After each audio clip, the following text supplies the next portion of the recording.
आज तक रेडियो सुनता है सारा जहां।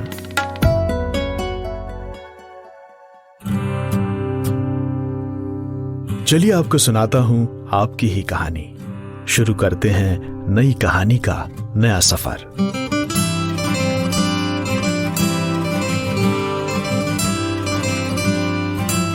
स्टोरी बॉक्स विद जमशेद कमर सिद्दीकी।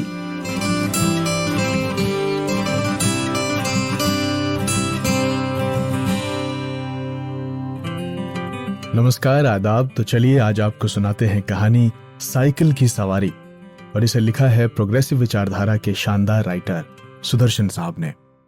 चलिए शुरू करते हैं।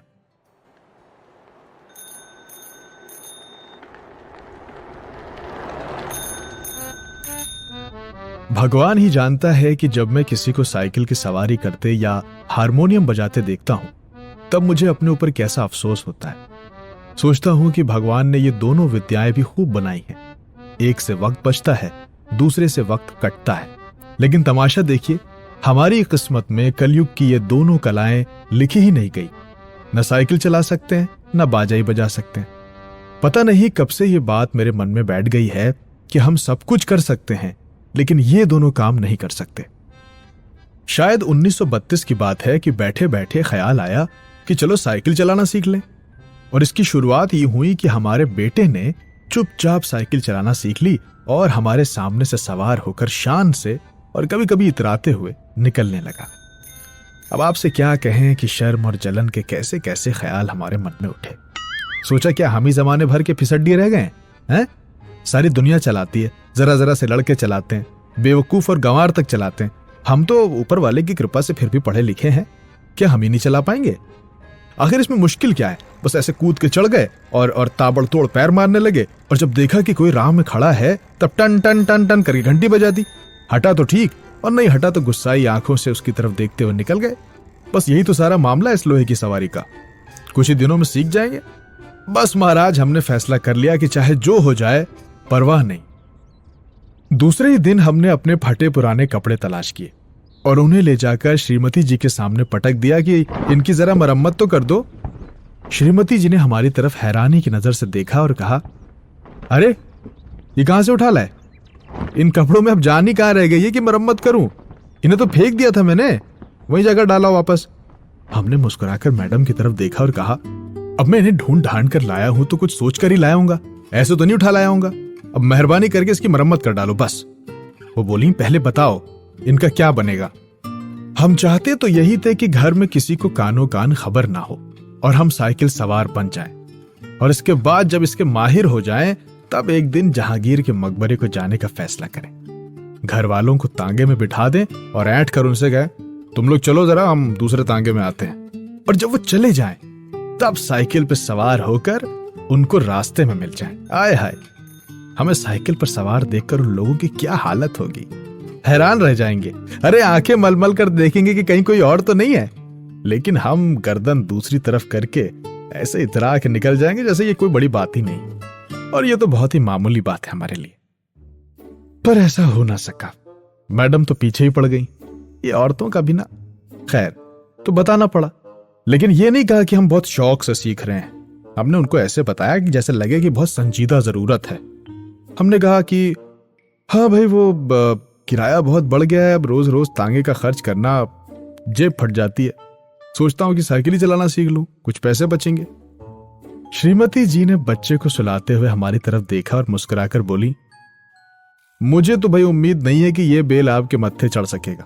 खैर कोशिश करके देख लीजिए, मगर इन कपड़ों का क्या बनेगा? हमने जरा रौब से कहा, अरे क्या बनेगा मतलब? अरे आखिर बाइसिकल से एक दो बार गिरेंगे कि नहीं, और गिरने से कपड़े फटेंगे कि नहीं? अब जो बेवकूफ हैं वो नए कपड़ों का नुकसान करते हैं, और जो मेरी तरह समझदार लोग हैं वो पुराने कपड़ों से काम चलाते हैं। लगा तो यही था कि हमारी इस बात का कोई जवाब हमारी मैडम के पास नहीं था, क्योंकि उन्होंने उसी समय मशीन मंगवाकर उन कपड़ों की मरम्मत शुरू कर दी। इधर हमने बाजार जाकर मरहम का डिब्बा भी खरीद लिया ताकि चोट लगते उसी समय इलाज हो सके। इसके बाद हमने जाकर एक खुला मैदान तलाश किया ताकि दूसरे दिन से साइकिल सवारी की प्रैक्टिस की जा सके। पर अब आया इसका सबसे बड़ा सवाल, और वो ये था कि अपना उस्ताद किसे बनाए। इसी उधेड़बुन में बैठे थे कि तिवारी लक्ष्मी नारायण साहब आ गए और बोले, क्यों भाई, हो जाए एक एक बाजी शतरंज की? हमने सर हिलाकर कहा, नहीं साहब, आज तो मन नहीं है। क्यों? मैं नाराज हो गया। अरे क्यों का क्या मतलब है तिवारी जी? अब किसी का दिल नहीं है तो नहीं है, क्या किया जाए? तिवारी जी ने फौरन मेरी तरफ देखा और मेरे पास आकर बैठ के बोले, अरे भाई मामला क्या है? हाँ, भाभी से झगड़ा तो नहीं हो गया? हमने कहा, तिवारी भैया क्या कहें, सोचा था लाओ साइकिल की सवारी सीख लें, मगर अब कोई ऐसा आदमी नहीं दिखाई दे रहा जो हमारी मदद करे। बताओ, ऐसा है कोई आदमी तुम्हारे ख्याल में? जानते हो किसी को? तिवारी जी ने हमारी तरफ बेबसी की आंखों से ऐसे देखा मानो हमको कोई खजाना मिल रहा है और वो खाली हाथ रह जाएंगे। दोस्त की तरक्की आखिर किसको बर्दाश्त होती है। जलकुकड़े अंदाज में बोले, भाई देखो, फैसला तो तुम्हारा है, लेकिन मेरी मानो तो ये रोग ना पालो। इस उम्र में साइकिल पर चढ़ोगे, और ये भी कोई सवारियों की कोई सवारी है कि डंडे पर ऐसे उकड़ू बैठ गए और पांव चल रहे हैं। हमें लानत भेजो इस ख्याल पर, आओ एक बाजी खेलते हैं। मगर हमने भी कच्ची गोलियां नहीं खेली थी। साफ समझ गए कि तिवारी जलन की आग में फूका जा रहा है। मुंह फुलाकर हमने कहा, भाई तिवारी देखो, हम तो जरूर सीखेंगे, कोई आदमी बताओ। तिवारी भी समझ गए कि अभी मानेगा नहीं। बोले, आदमी तो है ऐसा एक, मगर वो मुफ्त में नहीं सिखाएगा, फीस लेगा। दोगे? कितने दिन में सिखा देगा? यही 10-12 दिनों में सिखाएगा। और फीस क्या लेगा? भाई औरों से 50 लेता है, तुमसे 20 ले लेगा हमारी वजह से। हमने सोचा कि 10 दिन सिखाएगा और 20 रुपए लेगा, मतलब 10 दिन 20 रुपए, 20 रुपए 10 दिन, मतलब 2 रुपए रोजाना, यानी 60 रुपए महीना, और वो भी सिर्फ 1-2 घंटे के लिए। ऐसी 3-4 ट्यूशनें मिल जाए तो 250-300 रुपए तो महीने के खड़े हो जाएंगे। हमने तिवारी जी से तो कहा कि भाई जाओ, जाकर मामला फौरन तय करा। मगर जी में हम ये खुश होते रहे कि साइकिल चलाना सीख गए तो एक ट्रेनिंग स्कूल खोल लेंगे और 300-400 रुपए महीने के पीटने लगेंगे।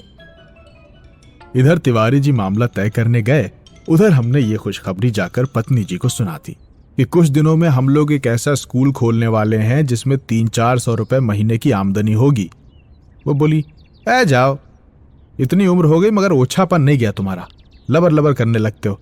पहले खुद तो सीख लो, फिर स्कूल खोलना। मुझे तो लगता है तुम सीख ही नहीं पाओगे, दूसरों को सिखाना तो दूर की बात है। हमने बिगड़कर कहा, यह बड़ी बुरी बात है तुम्हारी, हर काम में टोक देती हो। अरे हमसे बड़े बड़े सीख रहे हैं तो क्या हम नहीं सीख पाएंगे? हैं? अब पहले तो शायद ना भी सीखते, लेकिन अब तुमने टोका है तो हम जरूर सीखेंगे, बस अब तुम देखती जाओ। श्रीमती जी बोली, अरे मैं तो चाहती हूं कि तुम हवाई जहाज चलाओ, ये साइकिल क्या चीज है। मगर तुमको भी मैं जानती हूं, देखना एक बार गिरोगे तो वहीं साइकिल वाइकिल फेंक फाक कर चले आओगे सब। इतने में तिवारी जी ने बाहर से आवाज दी। हमने बाहर जाकर देखा तो उस्ताद साहब खड़े थे। हमने शरीफ स्टूडेंट की तरह बड़ी श्रद्धा से हाथ जोड़कर नमस्ते किया और चुपचाप खड़े हो गए। तिवारी जी बोले, तो यही है जो है, मतलब ये तो 20 पर मान ही नहीं रहते, बड़ी मुश्किल से मनाया है। पेशगी लेंगे मगर, हाँ, कहते हैं कि बाद में कोई देता नहीं है। अरे भाई हम देंगे, मैंने कहा। दुनिया लाख बुरी है मगर फिर भी भले आदमी अभी जिंदा हैं। ये बस चलाना सिखा दे, फिर देखिए हम इनकी क्या क्या सेवा करते हैं। मगर उस्ताद साहब नहीं माने, बोले फीस तो भाई पहले लेंगे। हमने कहा, और अगर आपने नहीं सिखाया तो? नहीं सिखाया तो फीस लौटा देंगे, और अगर नहीं लौटाया तो? इस पर तिवारी जी ने कहा थोड़ी आवाज भारी करके, अरे तो क्या ये तिवारी मर गया है?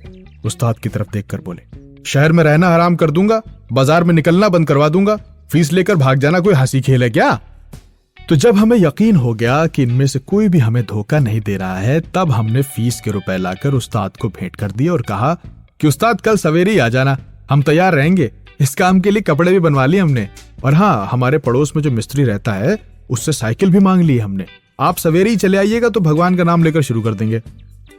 तिवारी जी और उस्ताद जी ने हमें हर तरह से तसल्ली दी और चले गए।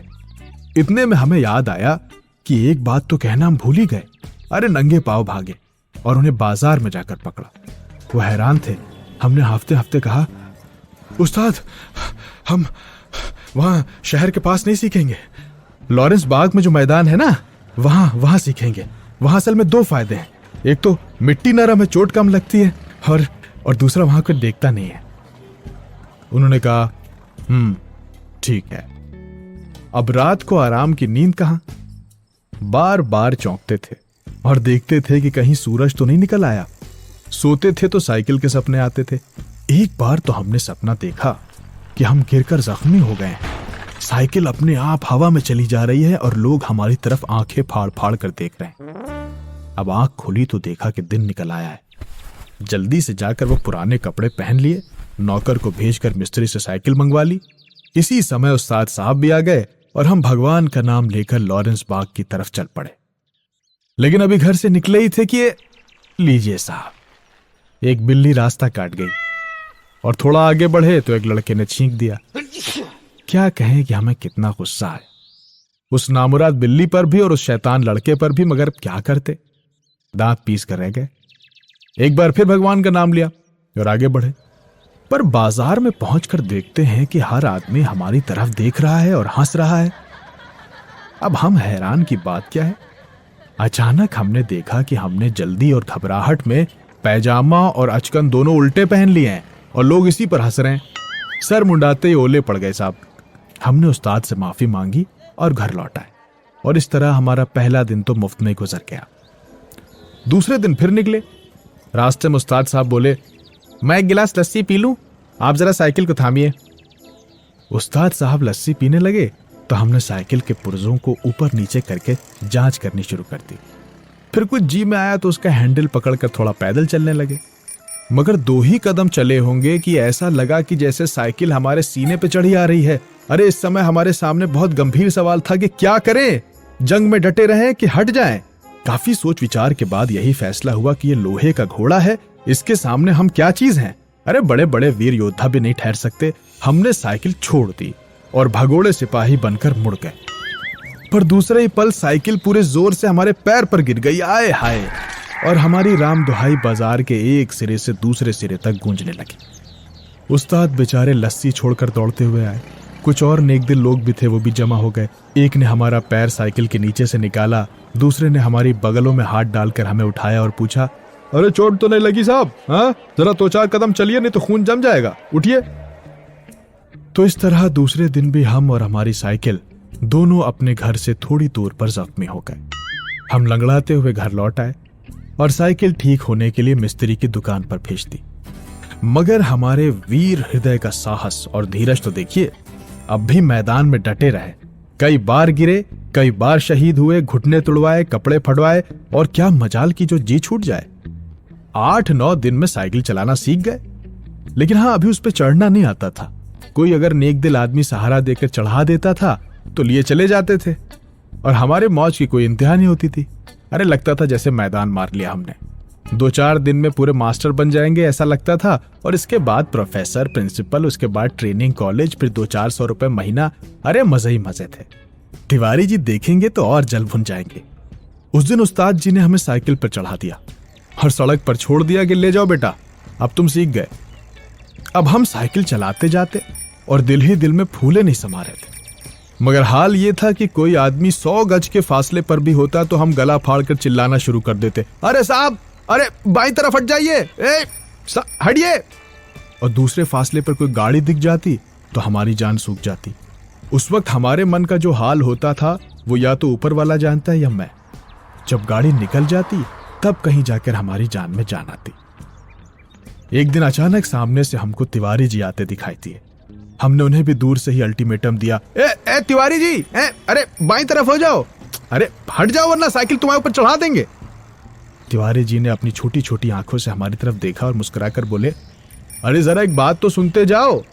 हमने एक बार हैंडल की तरफ और दूसरी बार तिवारी जी की तरफ देखकर कहा, अरे इस वक्त बात सुन सकते हैं हम? देखते नहीं साइकिल पे सवार हैं? अजीब पागल हो क्या, जो साइकिल चलाते हैं वो किसी की बात नहीं सुनते हैं? अरे बड़ी जरूरी बात है, जरा उतर जाओ। हमने हैंडल दाएं बाएं संभालते हुए लड़खड़ाती हुई साइकिल से जवाब दिया, उतर जाएंगे तो चढ़ाएगा कौन? अभी हमने चलाना सीखा है, चढ़ना नहीं सीखा है। तिवारी जी चिल्लाते ही रह गए और हम आगे निकल गए। मगर ये हुआ ही था साहब के सामने से एक तांगा आता हुआ दिखाई दी और तब हम चीखे, ए बाईं तरफ, अरे अभी नहीं चलाने वाले हैं, इधर से। अरे तांगा बाईं तरफ हो गया। हम अपने रास्ते चले जा रहे थे। लेकिन तभी पता नहीं कैसे घोड़ा भड़क उठा या तांगे वाले को शरारत सूझी या जो भी हो, तांगा हमारे सामने आ गया। हमारे हाथ पांव फूल गए थे। जरा सा हैंडल अगर हम घुमा देते तो हम दूसरी तरफ आराम से निकल जाते, मगर जब बुरा वक्त आता है तो दिमाग सबसे पहले फिर जाता है। हमें ख्याल ही नहीं आया कि हैंडल घुमाया भी जा सकता है। फिर क्या था, हम और हमारी साइकिल दोनों ही तांगे के नीचे आ गए और हम बेहोश। जब हम होश में आए तो हम अपने घर में थे और जिस्म पर पट्टियां ही पट्टियां बंधी थी। हमें होश में देखकर श्रीमती जी ने कहा, क्यों, अब क्या हाल है? हैं? मैंने तो पहले ही कहा था साइकिल चलाना ना सीखो, तब तो किसी की सुनी नहीं रहे थे तुम।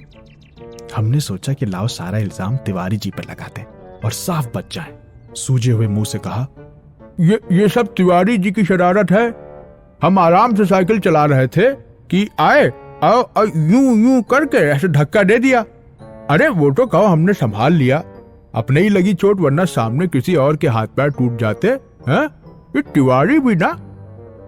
अरे जाओ, पत्नी ने मुस्कुरा कर कहा, ये चकमा तो तुम किसी और को दो जो तुम्हें जानता ना हो। एक बात बताएं, तुम और तुम्हारी साइकिल जिस तांगे के नीचे पड़े थे ना, उस तांगे पर मैं ही बैठी थी।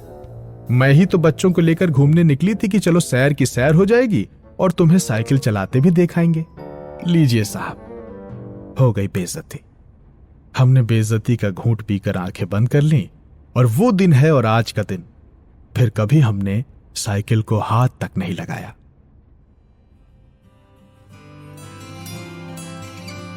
तो दोस्तों, ये थी सुदर्शन साहब की लिखी कहानी साइकिल की सवारी। उम्मीद है आपको पसंद आई होगी। हमें जरूर बताइए इस कहानी के बारे में अगर आपका कोई फीडबैक हो radio@aajtak.com पर। कहानी का साउंड डिजाइन किया है सचिन द्विवेदी ने। अगले हफ्ते फिर मिलेंगे किसी नई कहानी, नए किरदार और नए एहसास के साथ। तब तक जमशेद कमर सिद्दीकी को दीजिए इजाजत और दुआओं में याद रखिएगा।